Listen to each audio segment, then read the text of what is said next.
yaga twubake, ikiganiro cy'ingo n'imiryango hamwe n'abitegurira kubaka, mugishyikirizwa na Glorious Kagayo.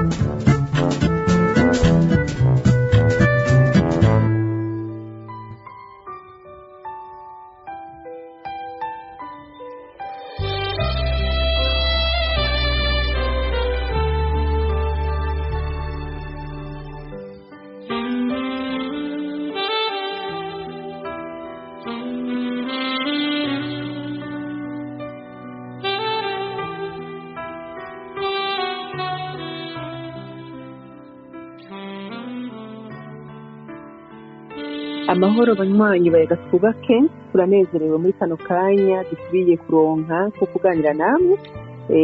Twizere ko mwibuka abafitiye intahe ya Jean Pierre Rukundo kugitangura. Uyu munsi mugiye mukurikire igice kigira 6. Turashimye mu gice cyose Jean Pierre Giera dushyikiriza n'ibice byagiye byibigabura neza bivanye n'ibihe bikuru byamushikiye mu buzima. Igice cya 5 rero cyarangiye, Jean Pierre niho yatubwiye neza ingene yahuye n'umuryango, kamenyana na papa wiwe, hama bikabyara yuko nabo bavukana n'izindi nshuti atari bwigere amenya ku ruhande rwa papa wiwe zaciye zishwa baduka, navyo bimubera umuryango wundi. Hanyuma yaratubwiye gatoyi ko no mu gihe cy'imanza yaciye yumva nyene akikundira umufasha aramurondera, ariko ntitwaheze ngo tubyinjiremwo ido n'ido. Mugabo yaratubwiye ko iyo mariage itatevye, abatagize amahirwe yo kubana n'uwo muntu. Reka rero ndamuhe ikaze. Jean Pierre, amahoro neza? Amahoro n'abatumviriza. Ego, ndibutsa abanywanyi ko naho turi muri Canada twese hagati yacu hari ikirere kinini cyane. Wowe uba Vancouver, nanje nkaba Ottawa. Sindashika Vancouver, ubwo wenda ko Ottawa waba wayizemwo, ngo ni urugendo runini cyane mu ndege, ariko ndashima ko Imana yatanze ubwenge bishoboka ko amajambo intaho uri kuravuga biriko birafasha abantu bari ku mpande zine z'isi abashobora kumvura imigwacu. Rero twashaka Jean Pierre ubandanye kuyagira duhereye aho wari ugeze. Ego, ndabiteguriye, birananezera banashaka, kuko umuntu ashobora kwibaza ati iyo umuntu avuze ibintu arashaka ko abantu bavyumva, mbwa arashaka ko bavyiga, kuvyumva baravyumva, mbwa nifuza ko mu ma angle menshi bashobora kwiga mu kintu.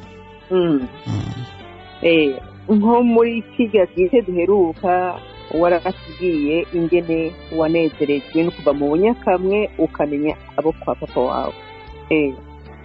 Kandi turabizi ko hari abantu benshi bakuriye muri ubwo bunyakamwe. N'ukuri turazi abantu n'uno munsi ikintu cyo kuba batashoboye kumenya abavyeyi kuko bariho n'ubu cabababaje batarakira nk'uko wewe wakize. Ariko nibaza ko ukuri turabivuga, kuko aho waciye wagira ubuntu Imana yarakugururiye. Ndaza abandi barondeye abavyeyi bakabihakana.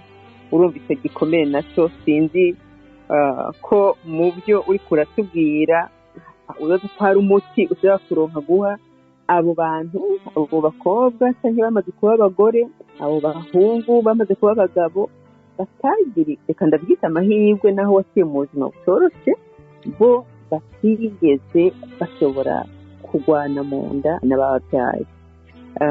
Wewe urumva naho byagoranye, naho intahe yawe iteye ubwoba, urumva wagiriwe amahirwe arakwemera kwakira ko ari so yakubyaye, kandi ubwo yaraguhatiye n'imanza yaciye isoko ari we yogikora.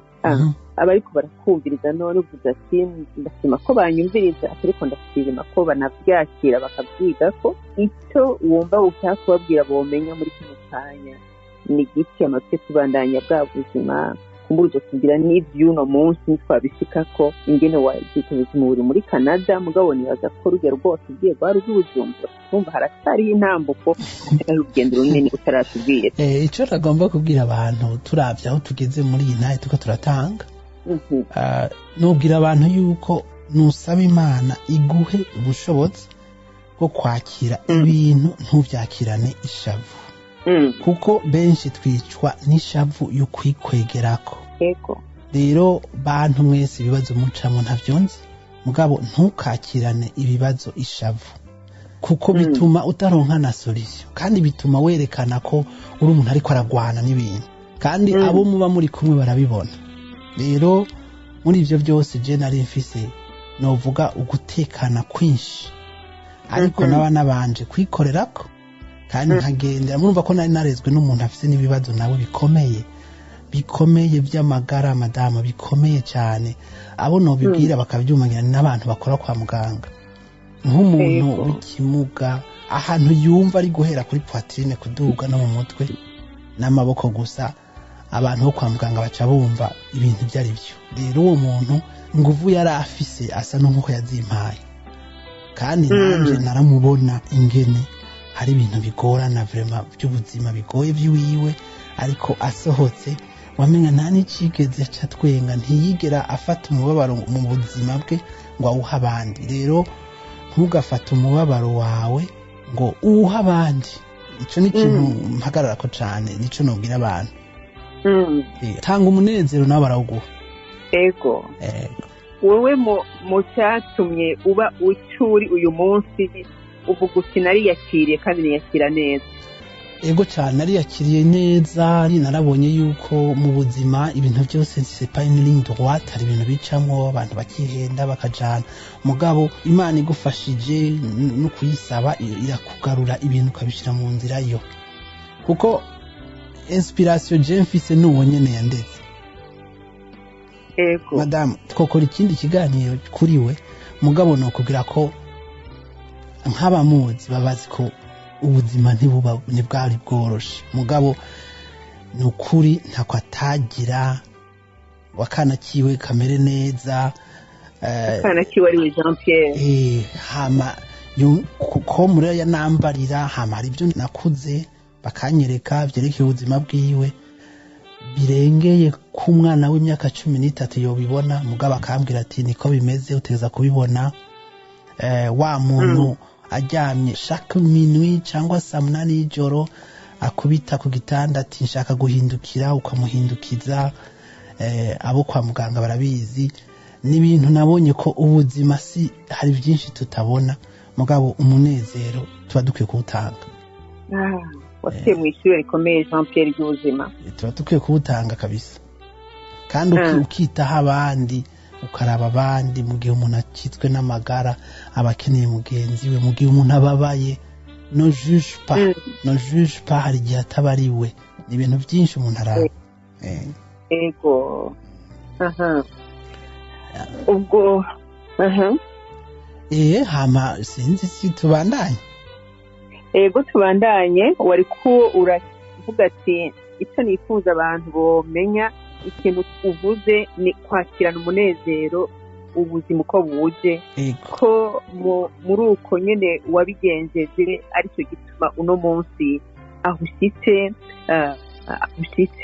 uvuga ati ubuzima ntibwari bworoshe ariko nabyakiranye umunezero. Icyo ni ikintu gikomeye cyane kuko iyo turavye no mu miryango ikintu gitangura gutuma abantu baryana umwe atera ishavu uwundi hanyuma uwundi yadashoboye kubirengera ahubwo agasagira burya abantu nagira mvuge kuko hariho n'abamaze kwitana mu umugabo n'umugore bafite umugabo akica umugore cyangwa umugore akica umugabo byose bihera mu ishavu. Icyo kintu uvuze kirakomeye cyane ariko kandi nibaza ko muri kameremere y'umuntu atari Imana ije ngo ihindure umuntu ishavu n'ikintu gikaze. Iyo umuntu aje akagukorera ibintu wowe udashaka ushaka wumva ubenga arakubujije amahoro.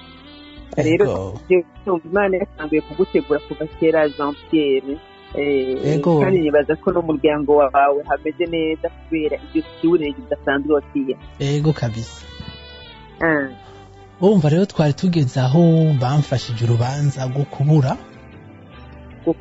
wapakaye nyuma y'amezi 10. mu kubura gutangura zero gusubira kuba umusore hama bakamba hafi bakaza kundaba. Aho rero nahigiye ibintu byinshi cyane byinshi gose kuko nubwo wumva muri ayo mezi 10 uba wize kuko ntimuba munameranye mezi 10 mugabo icyo babwira nuko nkoresha ibyo nize muri ico gihe mu kumenya mu rugo ng'ibintu biba bimeze kugira urugo rwanje bw'uno munsi rube rumeze uko nifuza kandi binezera birananezera. Rero ivyo birarangira ndana nkuko nabivuze ndaja muri depression imwe nininya vraiment ku buryo nababwira abantu nk'ikimazi naronse yari amahera je ntigeze ndonka mu buzima, yari amahera menshi hama yarambabaza nukuri ntagenda muri ville ubuza amahera nshandayamu ndayatanga gushika naho nsigarana nk'ibihumbi 120. Hama mbona umenga ndonsa amahoro yose yaheze. Hanyuma rero ntarinze kuvuga tuvuge ngo ivyo vya mariage ico nabikuyemwo ni kimwe nuko umuntu arapanga ibintu Imana nayo ifite umugambi kandi n'ikintu Imana ikora ushobora kubona umenga kiri injuste mugabo harimo inyigisho ishobora kugufasha mu gihe Imana ikiguteretse kuri iyi si ngo bandanye ibikorwa byayo. Ni ukuvuga hari ibyo nkora uno munsi paraporo y'ibyo nabonye bimfasha kuko nameje kubivuga. Rero aho yarabaye amasomo byabaye birebire mugabo nayo ni masomo. Mu nyuma rero haheze iminsi itari na myinshi cyane wanashaka niho umufurere wanje yambwira ati ni muganga arambwira ati rega Jambi twebwe abaganga tugwana n'Imana ati twe turakwega kugira ngo umuntu tumugumize ku isi. Imana yo Dorotre Kote nayo irikira akura uwo muntu. Ati rero kuko numva umenga nshavuriye abaganga muri iyo depression yanje harimo ishavu ry'abaganga. Mugarambira ati je maze kuvura abantu benshi bakanja mu minwe abandi bagaca hirya. Ati rero hariho ingingo Imana yavuze ati nuno munsi uko umuntu agenda kose nico gihe. Ati rero tekana hanyuma ibintu bizogenda neza. Ariko ndibuka ko turiko turashingura umuntu naronse inguvu zo kuja kuvuga hari imbere ndababwira yuko ibintu bizogenda neza. Birababaje mugabo ntimugire uko bizogenda neza. Sinarenze ibyo ndiko ndavuga ariko nabifatiye ku byo yambwiye imbere yuko uwo mugore imbere yuko yitaba Imana. Kubera barampamagaye aba infirmier barambwira ngo umugore wawe n'aba infirmier umuntu yabakibura barambwira ati umugore wawe arafyina Roma. Ingo mubwire akora ibyo ateza gukora. Acarambira ngo Jambi ngo wapi narushe. Acarambira ati uzosigara wenyene ati mugabo ibintu bizogenda neza uri umuntu mwiza vraiment ntaco numva ndakureproche. Habwa mon Dieu ibintu uvuze urumva ibyo ari byo wewe ni ukuvuga ko ugiye ngwego ndasohoka ndarira ndatubwenge kabisa. Ndagenda umuganga ndamuzana ku nguvu ndamukura mu biro. Niho rero yamubona bakihuta ariko ntacavuyemo. Ariko ibyo ngombye kuvuga ko ibyo mvuga ko ibintu bizogenda neza nibyo nabwiwe kandi byaramfashije no mu kugira deuil ego kuko umuntu aba yagusezeye ego kuko narabonye none nari kugira gute nuko nyene vyabaye hama rero nivyo vyamfashije kugira deuil wanashaka inyaruka ego niho rero Imana yanyereka uwundi muntu urazi rero uwo wundi muntu rero ndakubwira tugira tumuvuge mu kiganiro gikurikira ego ariko nabo baba bariko barasa mu bihe bigoye mu gihe bariko bumvise intahe yawe ndibaza ko ubaremesheje urumva uwapfakaye mu buto ubwa mbere birakugora kwakira ariko mu nyuma urumva Imana iraguha kubyakira urumva inkuru nziza ni uko nabo bariko barasa muri ibyo bihe bumvise ko imvura iragwa ariko igahita iyo imaze guhita umuntu akabona urumva hageze aho wumva ko wosubira kubandanya ubuzima bwo kubaka hariho abantu benshi iyo bafitiwe n'icyo cyago badasubira kugira umunezero wo kubaho ariko nibaza ko mu ndwiza bazokumva Jean Pierre ariko arababwira n'igiki cyakurikiye inyuma y'umubabaro wiwe wo gupakara hakurikiye iki kuko uno munsi urubatse kandi warambwiye ko ufite ubuzima bwiza na madamu n'abana bawe beza Imana yaguhaye nivyo mu ndwiza tuzobashikiriza Sizera Jean Pierre ego hari akajambo ka nyuma ko basezera ushaka kuvuga mbere yuko tubasezera ico nababwira cyo ni paraporo ibyo mpejeje kuvuga nubwo umuntu ashobora kubona ko byose byaheze kuko umufasoni yapfuye nka Jeudi umwana nawe apfa mardi urumva byose ubona biheze ariko inyuma ya byose